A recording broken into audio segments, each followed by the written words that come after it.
So the next thing that happened on Friday Night SmackDown, we get to the last segment of the night. But before we talk about that segment, we got to talk about a segment that happened backstage.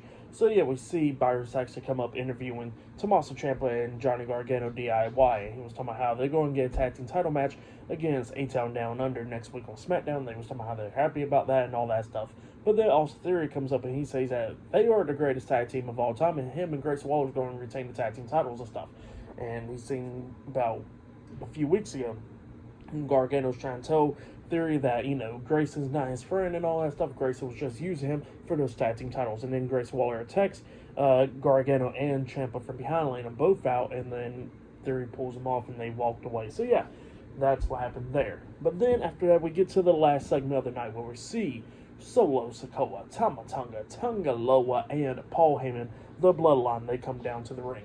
And, Paul Heyman starts talking how he's the special counsel and all that stuff. But then Solo grabs the mic out of his hands. Well, then Solo introduces Jacob Fatu. So, yeah, he lied to Paul Heyman, saying that Jacob Fatu was not there, but he is actually there. Jacob Fatu then comes down to the ring. Well, then, SmackDown goes on a commercial break. It comes back on. And Jacob Fatu gets his own theme song and stuff, so it was pretty cool. And, yeah, he gets into the ring and all that stuff. Paul Heyman's still in shock because, he got lied to just now. That he thought that Jacob Fatu was not there, but he is there.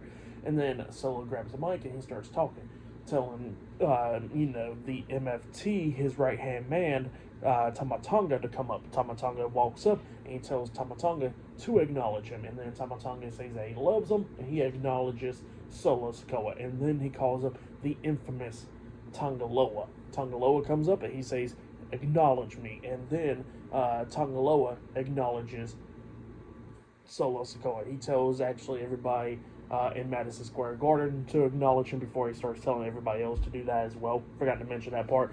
And then he calls up the enforcer, Jacob Fatu. And Jacob Fatu comes up and he tells, Solo tells him to acknowledge him. And then Jacob Fatu says that he loves him and he acknowledges Solo Sikoa. So yeah, that's what happened there. And then he looks up Paul Heyman and he says that this is going to be your final chance, Paul. You going to tell me that you acknowledge me as your tribal chief. And then he grabs a bag and he pulls out that red necklace. I forgot what it's called. But he pulls out the same thing that Roman always be wearing as the tribal chief and all that stuff.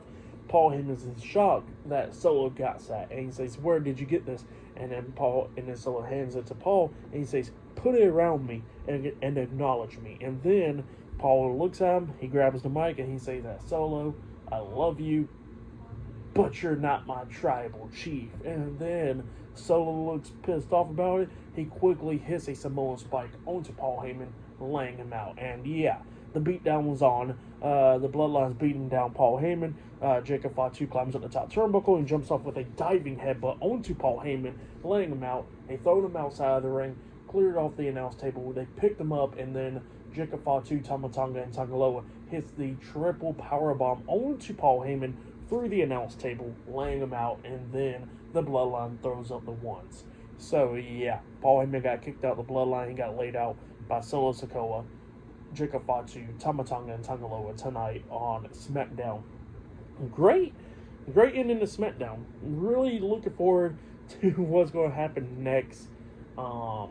I don't see Roman Reigns and them returning next week on SmackDown. That's not happening because, the Bloodline got to get done with this feud with Cody, KO, and Orton as well. So, yeah, they got to get past Money in the Bank. But maybe we'll be seeing the Bloodline, the OG Bloodline, returning at Money in the Bank or the following SmackDown. But definitely can't wait for this stuff. This is good stuff, But, yeah, SmackDown tonight was really good. Match of the night, I got to say, Logan Paul versus LA Knight versus Santos Escobar in that triple threat match. That was match of the night right there.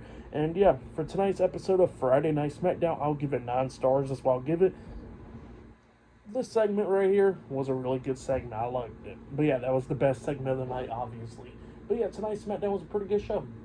But yeah, subscribe to Team W Wrestling on YouTube, subscribe to my other channel, Word of Chris, and subscribe to this channel, Chris McDaniels, and follow me on Twitter, Instagram, and both of my TikToks. I'll be down there in the description box, and I'll see you guys later for this Sunday's AEW and New Japan Pro Wrestling Forbidden Door. So yeah, I'll be talking about that this Sunday, possibly, if I can.